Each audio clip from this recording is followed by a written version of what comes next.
feel like it's really shown me that even though like things are really hard in the moment, they can come out to be like really great and positive things. Like when I was little, I'd always kind of be like, why of all the people do I have to go through all these surgeries? Or like, why do I have to be the one that looks different or like go through these really specific hardships? But now that I'm older, I'm really grateful that I have my cleft. I feel that it's really given me a pathway for what I want to do with like my future. And I want to do pediatric plastics and specialize in like craniofacial surgery. And so work with kids who also have craniofacial differences. And I feel like if I didn't have my cleft, I would not be as interested in medicine or this specific field if like as I currently am. And then also through having my cleft, I've had great experiences and like being able to meet a lot of great people and then getting to be involved with faces and advocacy and being a counselor for faces camp. Like all of these really amazing experiences would not have happened if I wasn't born with a cleft. That's amazing. What has your experience been with faces? It's been it's been so great. I don't really remember how I stumbled upon faces. I think I was like scrolling on Instagram one day and like something came up about their camp and there was like a little thing in the back of my mind was like, you should reach out and like try to be a counselor. Like that sounds fun. You like being outside.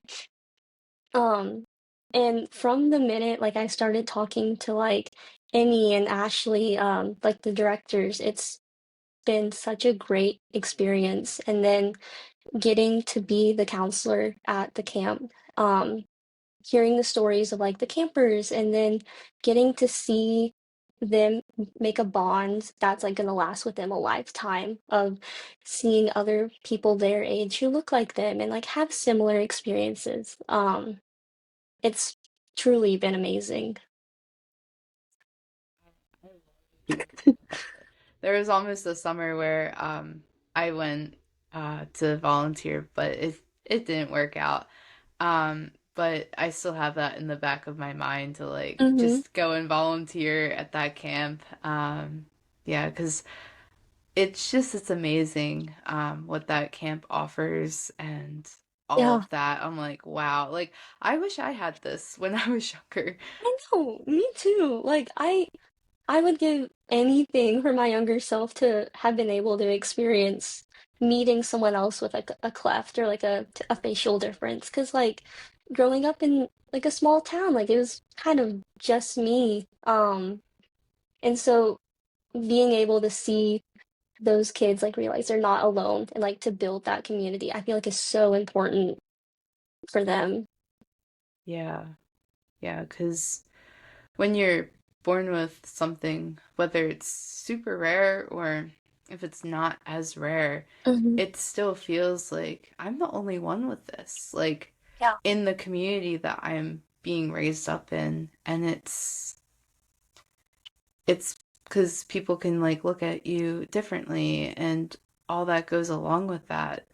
Um, how was your experience with that? Did people look at you differently? Like, definite like I remember like elementary school, like really little, I'd have, people come up to me and be like, why does your top lip look like that? Or why do you have like a scar? Like just like the little things, but like those little things stick. Um,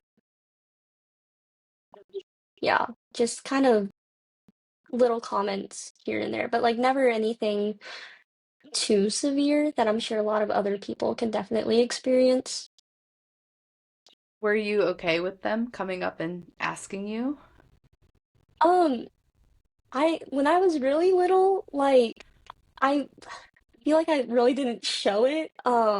I just kind of like explained, like give them my little spiel or whatever, and just kind of like let it roll off.